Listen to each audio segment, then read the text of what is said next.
तो देखिए स्टूडेंट्स, अपन microwave spectroscopy पढ़ रहे थे। क्या पढ़ रहे थे? माइक्रोवेव स्पेक्ट्रोस्कोपी अपन पढ़ रहे थे।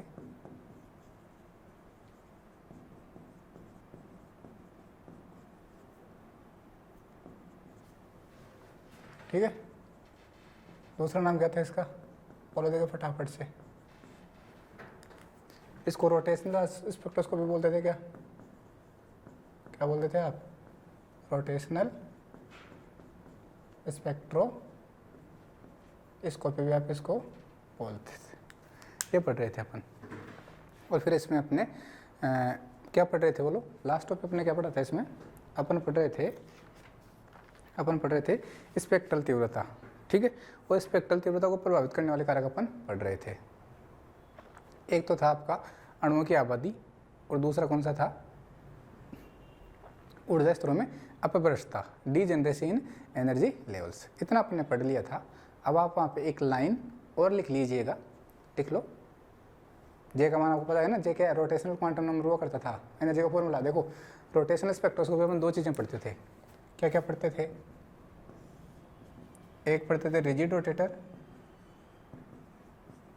क्या पढ़ते थे? Rigid rotator. और एक पढ़ते थे non rigid rotator. Non rigid rotator, ये अपने को पढ़ना है अभी। ऐसे मैंने आपको बता रखा, वाइब्रेशनल स्पेक्ट्रोस्कोपी में दो चीज़ें पढ़ेंगे, एक SHO, एक AHO। ये आइडियल कंडीशन होती है। कैसी कंडीशन होती है ये?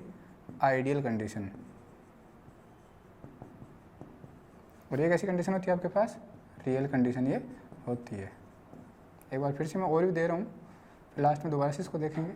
ठीक भाई, यहाँ पे अपने एनर्जी का फॉर्मूला पढ़ा था, EJ is equal to PJ J+1 पढ़ा था। ठीक है, वेरी गुड। किसमें आएगा फॉर्मूला? सेंटीमीटर्स में। बी की वैल्यू क्या थी आपके पास? रोटेशनल कांस्टेंट हुआ करता था। क्या हुआ करता था? Rotational constant. और बी की वैल्यू क्या थी?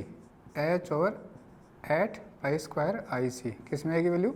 सेंटीमीटर इनवर्स में। दूसरा आपने डेल्टा ई का फॉर्मूला पढ़ा, J2 J+1। क्या आया था? 2B J+1 आया था क्या? फिर आपके अपन क्या पढ़ा? डी जनरेसी का फॉर्मूला पढ़ा, GJ is equal to 2J+1। GJ is equal to 2J+1। ये अपने फॉर्मूला पढ़ा भाई। आया समझ में? समझ में आ गया? बहुत बढ़िया, वेरी गुड। इतना अपन ने पढ़ लिया था। सिमिलरली यही चीज़ें आपको यहाँ पढ़नी है। यहाँ डायरेक्ट फॉर्मूला आपको याद रखना है, यहाँ डायरेक्ट फॉर्मूला आपको याद रखना है। सेम कहानी SHO में पढ़नी है। इतना इधर पढ़ना है, उधर वाला आपको याद रखना है। बस खत्म, फिर खत्म। ठीक है, चलो। इतना पढ़ने के बाद में अपने स्पेक्ट्रल तीव्रता पढ़ रहे थे, उसको प्रभावित करने वाले कारक अपन ने पढ़ लिए थे। अब आप नीचे एरो लगाओगे और एक लाइन लिख लो। जे कौन है यहाँ पे? जे कौन है? अपने सिलेक्शन रूल पढ़ लिए थे, रोटेशनल क्वांटम नंबर।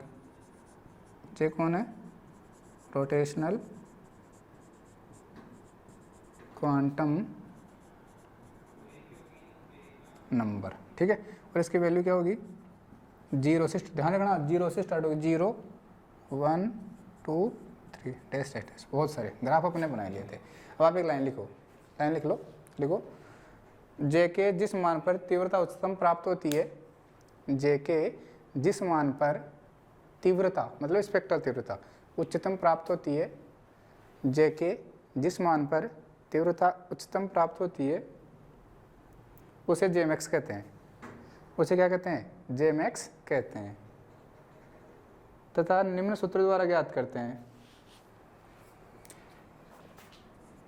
तथा निम्न सूत्र द्वारा ज्ञात करते हैं।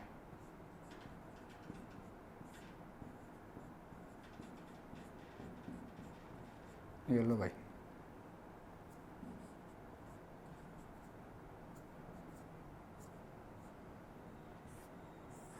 ये फॉर्मूला याद रखना जेमैक्स का। जेमैक्स इज इक्वल टू KBT और 2BHC - 1/2। ठीक, ठीक है। ये 1/2 जो है वो रूट से बाहर है भाई, ध्यान रखना। जो 1/2 है वो रूट से क्या है? बाहर है, माइनस का। ये फॉर्मूला याद रखना। न्यूमेरिकल कुछ नहीं आने वाले यहाँ से। यहाँ से न्यूमेरिकल नहीं आने वाले, ठीक है, ओके। तो अब आप हेडिंग डाल दो मैक्सवेल बोल्ट्जमान वितरण नियम, Maxwell Boltzmann distribution law, Maxwell Boltzmann distribution law. क्या पढ़ रहे थे अपन पढ़ रहे थे रिजिड रोटेटर अपना चल रहा था, क्या चल रहा था, रिजिड रोटेटर अपना चल रहा था, और अपन क्या पढ़ने वाले हैं अब, मैक्सवेल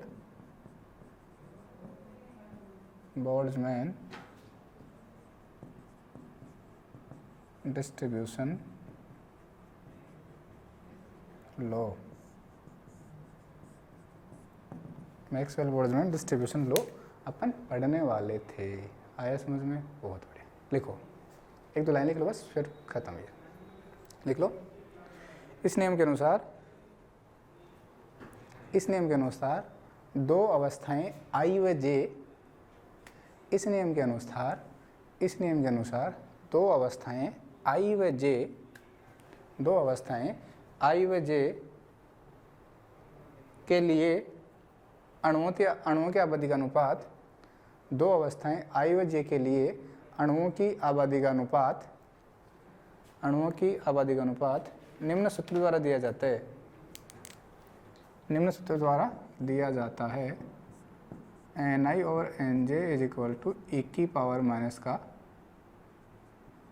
Ej माइनस का Ei ओवर kBt, ठीक है भाई, ये फॉर्मूला आपका होता है, ठीक है, वेरी गुड। आप इसको और क्या कह सकते हो, आप इसको कह सकते हो Ni over Nj is equal to e की पावर माइनस का delta E over kBt। kB कौन है यहाँ पे, बोल्ट्जमान कांस्टेंट, kB कौन है यहाँ पे, बोल्ट्जमान कांस्टेंट है, kB कौन है, बोल्ट्जमान कांस्टेंट है, ठीक है भाई, ओके। Ej क्या है, Nj स्तर पे जो अणुओं की ऊर्जा होती है वो, Ei क्या है, Ni स्तर पे अणुओं की ऊर्जा है वो, ठीक है, एब्सोल्यूट टेम्परेचर, परम ताप है।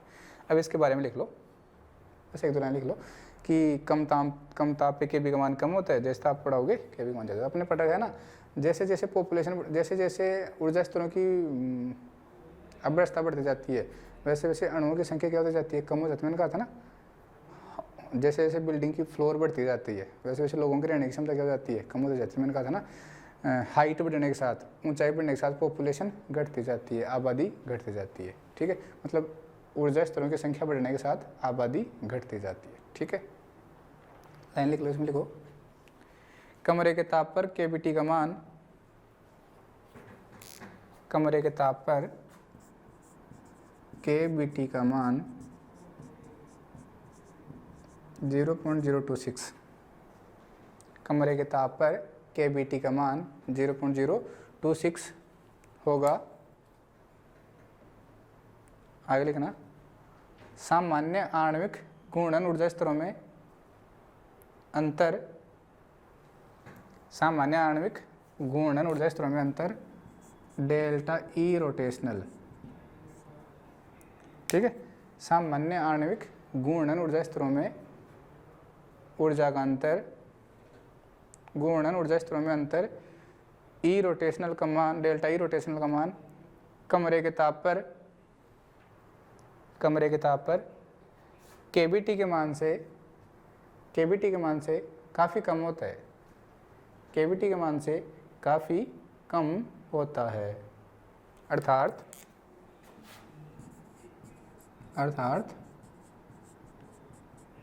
कमरे के ताप पर क्या होगा, कमरे के ताप पर आपका होगा तो kBt है, इसका मान ज़्यादा होगा किससे, डेल्टा E रोटेशनल से, ठीक है भाई, अर्थात kBt का मान किससे क्या होगा, ज़्यादा होगा किससे, डेल्टा E रोटेशन से, कहाँ पर, कमरे के ताप पर। आगे लिखना, नेक्स्ट लाइन से लिखना,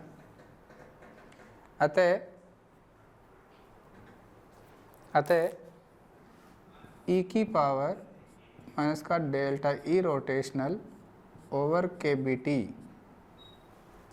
अतः तो देखो ई की पावर में नेगेटिव में आएगी ना, ऊपर वाले का मान कम होगा, नीचे वाले का मान ज़्यादा होगा, तो नेगेटिव में आएगी, उसकी वैल्यू 1 आ जाएगी, ठीक है ना। लिखना अतः ई की पावर माइनस का डेल्टा ई रोटेशनल और कैविटी का मान 1 के निकट होगा। अतः ई की पावर माइनस का delta E rotational over cavity का मान 1 के निकट होगा और कमरे के ताप पर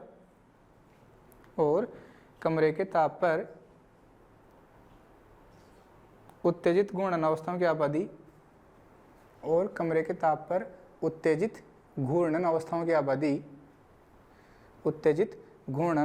आबादी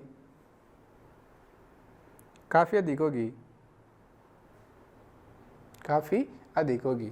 नेक्स्ट लाइन लिख लो, कमरे के ताप पर अणुओं की कंपन आवर्ती निम्न सूत्र द्वारा ज्ञात करते हैं, या फिर कमरे के ताप पर अणुओं की घूर्णन आवर्ती निम्न सूत्र द्वारा ज्ञात करते हैं। कमरे के ताप पर अणुओं की घूर्णन आवर्ती निम्न सूत्र द्वारा ज्ञात करते हैं।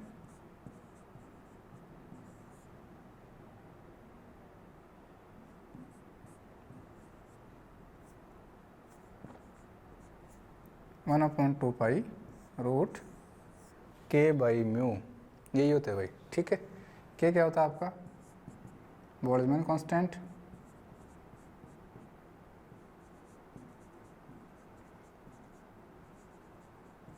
के जी इसको फोर्स कांस्टेंट भी कहा जाता है भाई, आगे अपन इसको फोर्स कांस्टेंट कहेंगे, ठीक है, बल नियतांक कहेंगे। म्यू क्या है आपका रिड्यूस्ड मास, इसको सामान्य द्रव्यमान कहते हो आप। फॉर्मूला बताना भाई।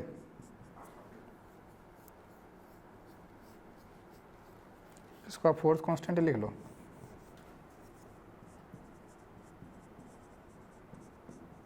फोर्स कांस्टेंट बल नियतांक, ठीक है। इसका फॉर्मूला क्या होता है m1 m2 over m1 plus m2, ये फॉर्मूला लिख लो आप, ठीक है भाई, खत्म। हेडिंग डाल दो एद्रड घूर्णक, नॉन रिजिड रोटेटर, ठीक है भाई। क्या डालोगे नॉन रिजिड रोटेटर,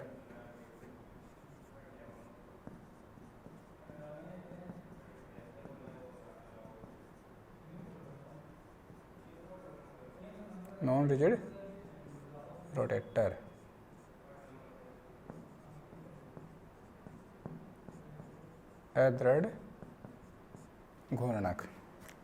मैंने आपको पहले बता दिया था ये कैसी सिचुएशन होती है, रियल सिचुएशन। कैसी होती है रियल सिचुएशन।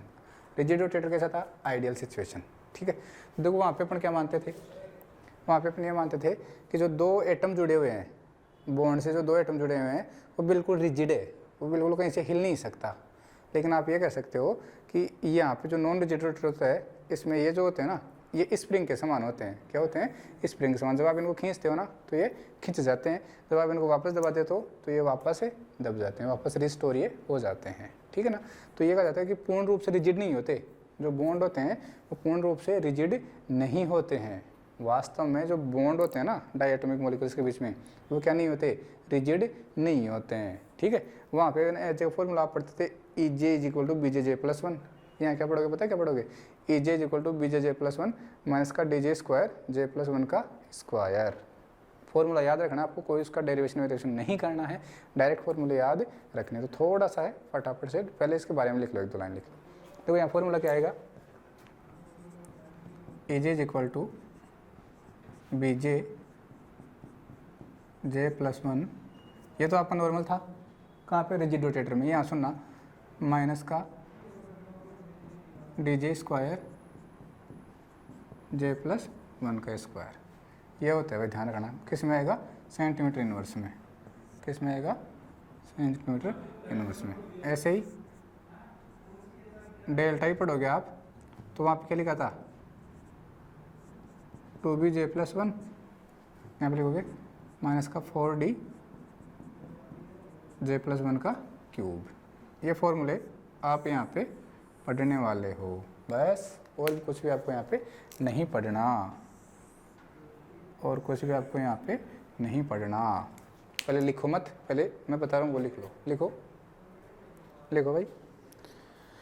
ऐसा गुणक जो दृढ़ नहीं होता, ऐसा गुणक जो दृढ़ नहीं होता, ऐसा गुणक जो दृढ़ नहीं होता अदृढ़ गुणक कहलाता है, अदृढ़ गुणक कहलाता है। ऐसा गुणक जो दृढ़ नहीं होता अदृढ़ गुणक कहलाता है। नेक्स्ट लाइन से लिखना, अगली लाइन से आप लिखना,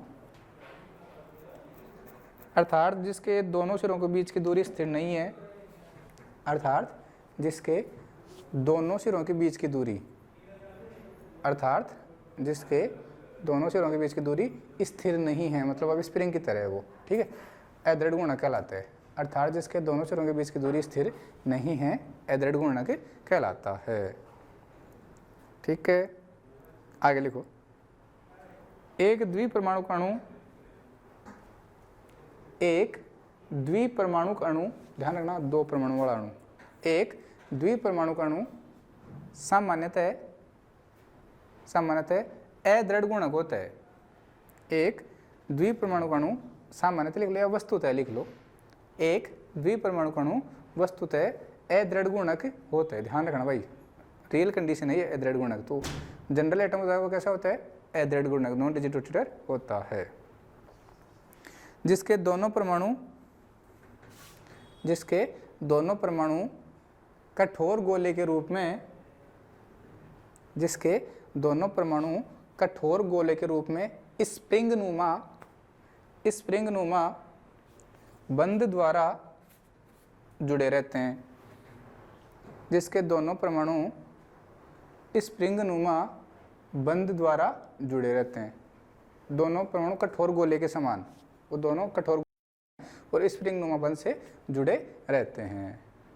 आगे लिखना नेक्स्ट लाइन से, ऐसे अदृढ़ गुणक के लिए, ऐसे अदृढ़ गुणक के लिए घूर्णन ऊर्जा का मान, ऐसे अदृढ़ गुणक के लिए घूर्णन ऊर्जा का मान निम्न सूत्र द्वारा ज्ञात करते हैं, निम्न सूत्र द्वारा ज्ञात करते हैं। ये फॉर्मूला लिख लो आप, ये फॉर्मूला है किसमें आया है, जूल में आया है। आपको जूल को सेंटीमीटर इनवर्स में कन्वर्ट करना आता ही है। देखो भाई, न्यूमेरिकल बिल्कुल भी नहीं पूछे जाएंगे आपसे, केवल फॉर्मूले पूछे जाएंगे। जो मैंने थ्योरी लिखवाई है वो पूछे जाएगी और फॉर्मूले पूछे जाएंगे। तो ये जूल में फॉर्मूला क्या, सेंटीमीटर इनवर्स में कन्वर्ट करना आपको मैंने सिखा रखा है अच्छे से भाई। अगर जूल से सेंटीमीटर इनवर्स में जाते हो तो HC का भाग लगाते हो। क्या करोगे यहाँ से, EJ is equal to 1/HC BJ J+1 minus का DJ स्क्वायर J+1 का स्क्वायर, और ये किस में आ गया, सेंटीमीटर इनवर्स में आ गया है। ठीक है, दिख रहा है, चलो दिख रहा है, बहुत बढ़िया, लिख लिया, वेरी गुड। डी लिख लो, यहाँ पे डी कौन है, अपगुण विस्तृत, अपगुण डी क्या है यहाँ पे, जो डी है वह अपगुणी विकृत स्थिरांक,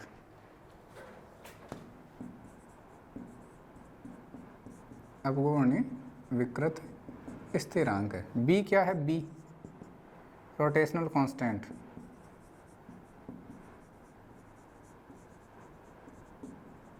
रोटेशनल कांस्टेंट क्या कहोगे, घूर्णन स्थिरांक।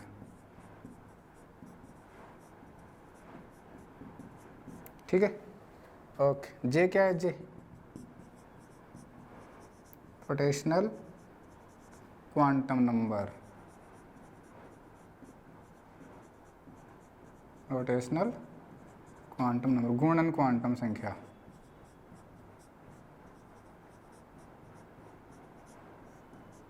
घूर्णन क्वांटम संख्या है जे।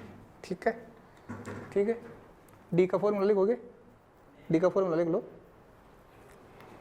डी इज इक्वल टू होता है 4b³ over new square, 4b³ over new square. ध्यान रखना जो b होता है ना, b वो बहुत बड़ा होता है किससे, d से। ये d का फॉर्मूला होता है, केवल याद रखना है और कुछ भी नहीं करना आपको। इनमें से कोई भी न्यूमेरिकल नहीं पूछा जाएगा, केवल मान याद रखना है भाई, ध्यान रखना है इस बात का, ठीक है। Very good. आगे लिखो चयन नियम, सिलेक्शन रूल। क्या लिखोगे आगे, इसको बाद में लिखना है, इसको बाद में लिखेंगे। आगे लिखो आप चयन नियम, सिलेक्शन रूल लिखो। जैसे पीछे लिखा था वैसे ही यहाँ लिख दो, सिलेक्शन रूल। क्या लिखा था पीछे, delta J is equal two plus minus 1 लिख दो भाई, delta J is equal two plus minus 1, ठीक है, ठीक है। आगे लिखो संक्रमण ऊर्जा। क्या लिखोगे, ट्रांजिशन एनर्जी, संक्रमण ऊर्जा।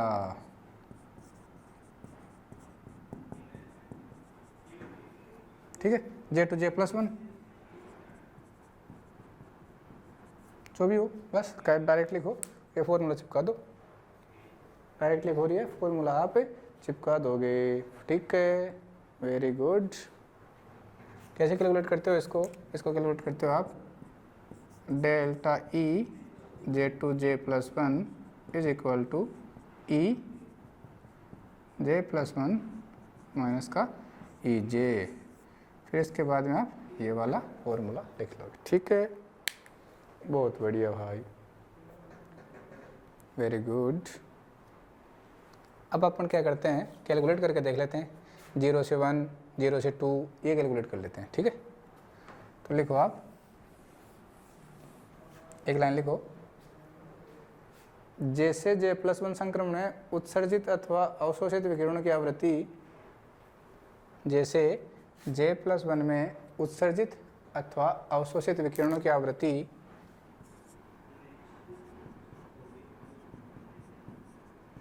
ये फॉर्मूला दोबारा से लिख दो,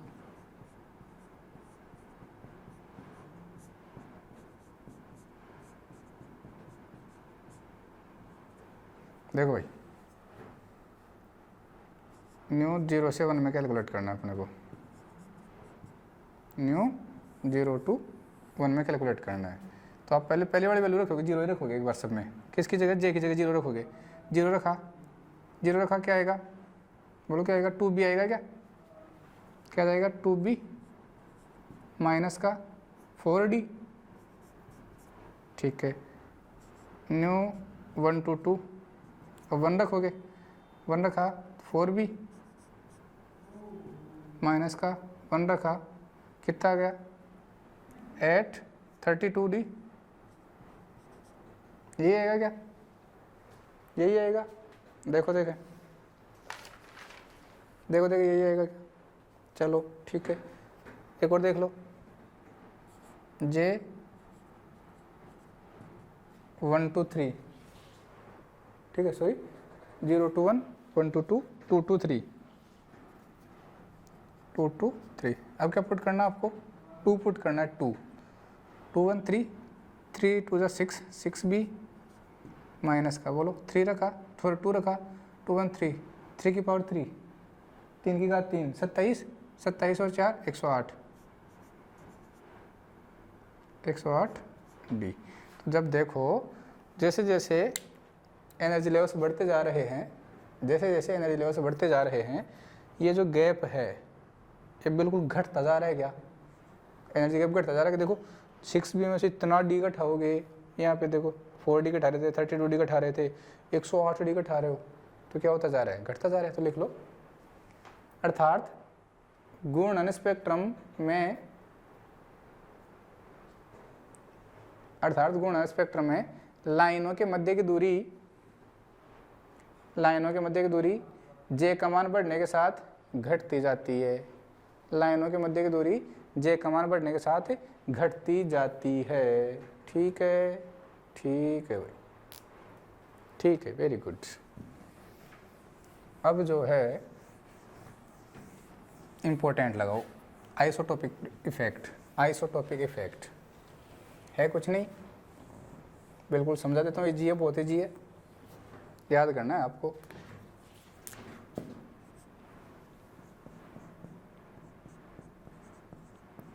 आइसोटोपिक इफेक्ट, ठीक है, आइसोटोप प्रभाव बोलते हैं इसको भाई, समस्थानिक प्रभाव।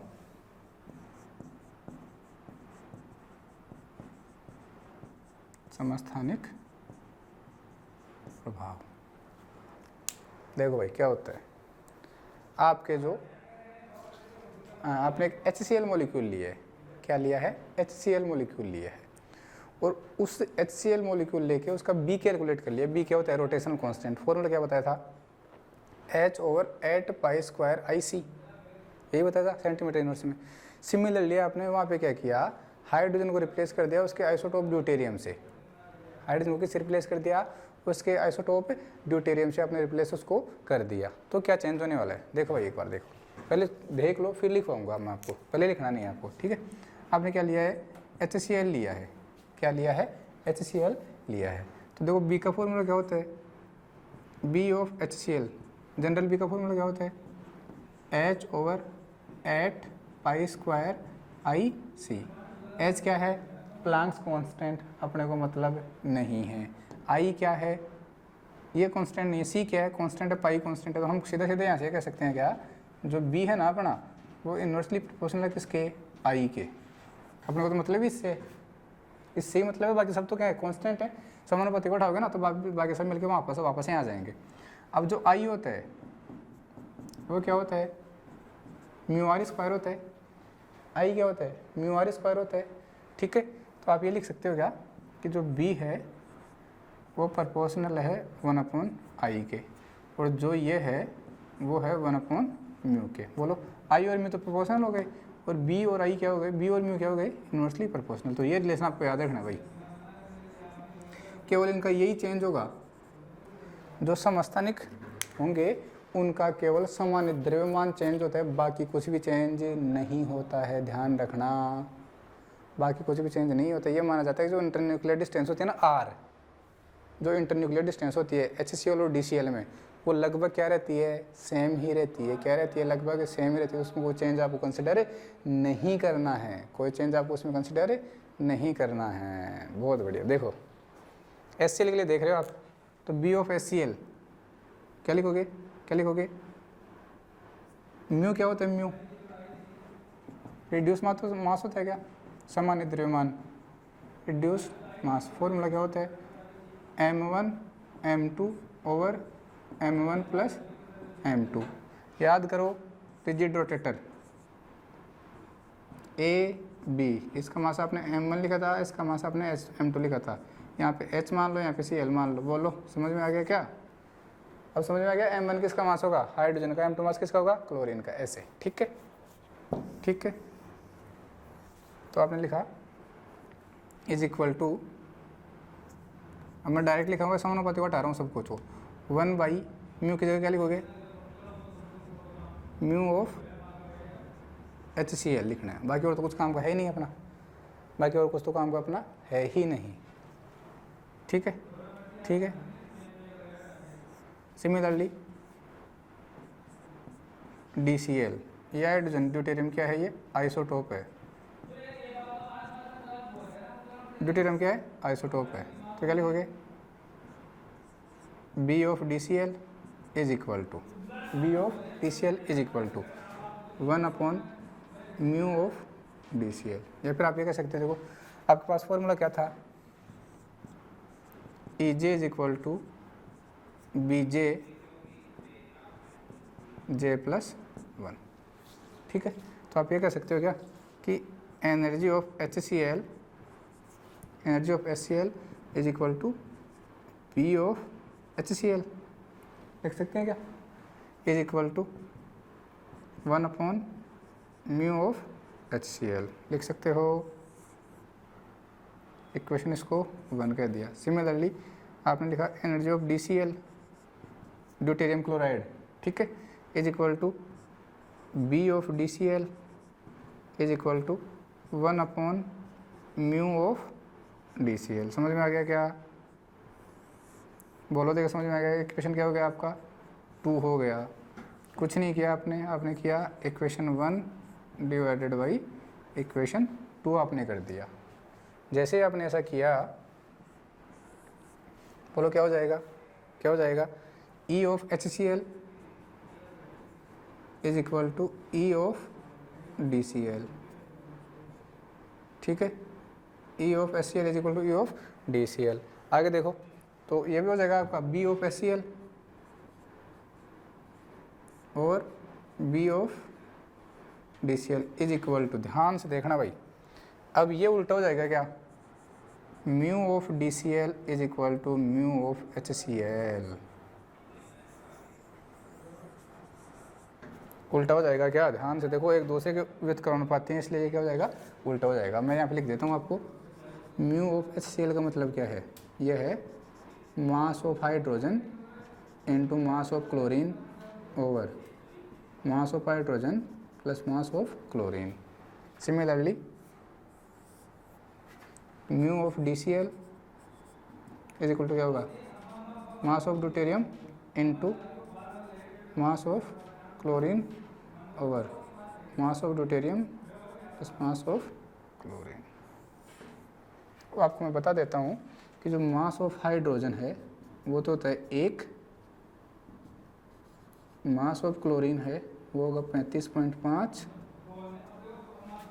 और जो मास ऑफ ड्यूटेरियम है वो कितना होगा? 2। ठीक है ना? अरे देखो रे, 1H1 ये तो नॉर्मल हाइड्रोजन होता है आपका, 1H2 ये ड्यूटेरियम होता है और 1H3 ये क्या होता है आपका? टाइट्रियम होता है। ठीक है, तो अपने को ये देखना है 1H2 मास कितना है इसका? 2। तो आप चाहो तो कैलकुलेट कर सकते हो रिड्यूस मास, ये रहा फॉर्मूला, यहाँ से कैलकुलेट कर सकते हो। तो इन सब पोर्शन को आपको बाद में छापना है, तब तक मैं आपको कुछ थ्योरी बोलता हूँ। ठीक है, 1 मिनट रुकना बस।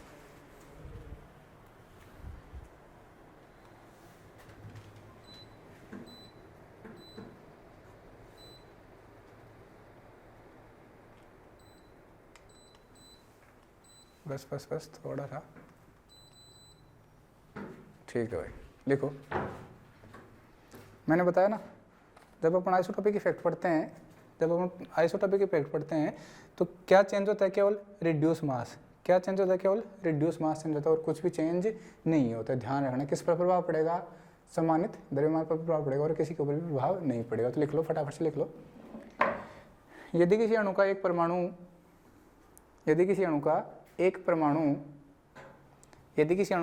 परमाणु उसके समस्थानिक द्वारा प्रतिस्थापित कर दिया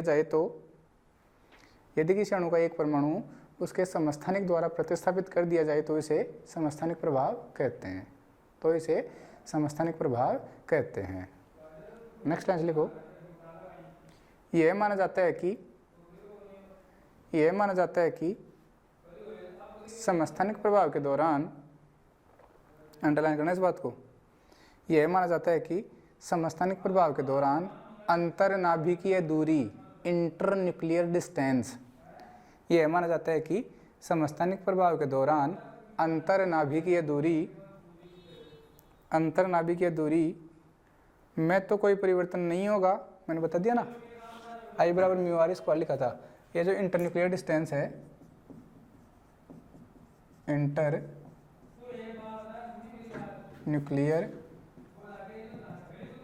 डिस्टेंस, इसमें नो चेंज, इसमें कोई परिवर्तन नहीं होगा। ठीक है, तो आपने लिखा यह माना जाता है कि अंतर्नाभिकीय दूरी नहीं होगा, केवल उसका सामान्य द्रव्यमान बदल जाएगा, केवल उसका रिड्यूस मास चेंज हो जाएगा। अब आप ये फोटो आराम से बना लो, यहाँ जाके ख़त्म हो जाएगा सब कुछ। बस समझ में आ गया होगा? बहुत बढ़िया, बहुत ही बढ़िया। ठीक है भाई, ठीक है, अगर ये पढ़ लिया आपने तो अब अपन कॉन्क्लूजन पढ़ लेते हैं। क्या पढ़ लेते हैं? कॉन्क्लूजन अपन पढ़ लेते हैं। रफ कर देता हूँ, आप वीडियो को पॉज करो, आराम से उतारो। ठीक है, वेरी गुड। अब पढ़ लेते हैं कॉन्क्लूजन कि अपने क्या क्या पढ़ लिया है। ठीक है, फटाफट से देख लो भाई। अपन ने पढ़ा कॉन्क्लूजन, पढ़ रहे हैं अपन, सार पढ़ रहे हैं, सारांश। क्या पढ़ रहे हैं? सारांश। क्या पढ़ा अपन ने? अपन ने पढ़ा रोटेशनल स्पेक्ट्रोस्कोपी, जिसका दूसरा नाम क्या था? Microwave spectroscopy. समझो ना भाई हिंदी वालों, समझते रहना आप। मतलब एक ही है इनका, गुणन स्पेक्ट्रम स्पेक्ट्रोस्कोपी या फिर सूक्ष्म तरंग स्पेक्ट्रोस्कोपी। अपने दो चीज़ें इसमें पढ़ी। एक अपने पढ़ा रिजिड रोटेटर। क्या पढ़ा? रिजिड रोटेटर, दृढ़ गुणक। और दूसरा अपने क्या पढ़ा इधर? अदृढ़ गुणक, non rigid rotator.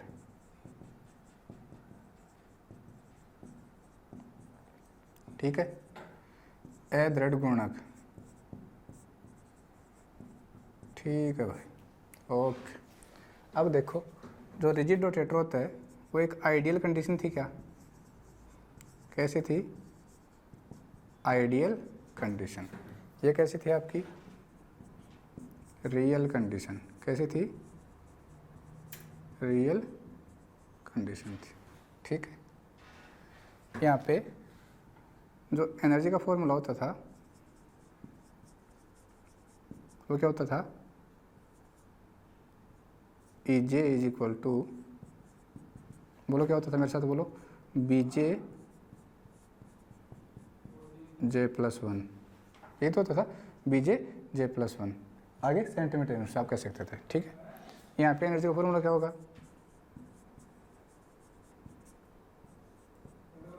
E J is equal to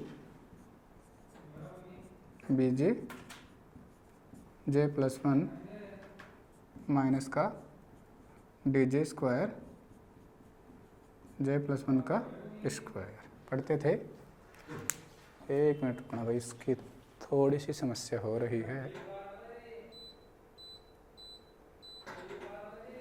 ठीक है, आगे देखो, ट्रांजिशन एनर्जी। ट्रांजिशन एनर्जी, संक्रमण ऊर्जा। क्या फॉर्मूला पढ़ते थे? Delta E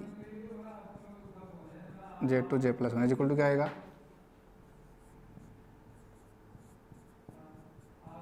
to B J plus one. इधर क्या आएगा?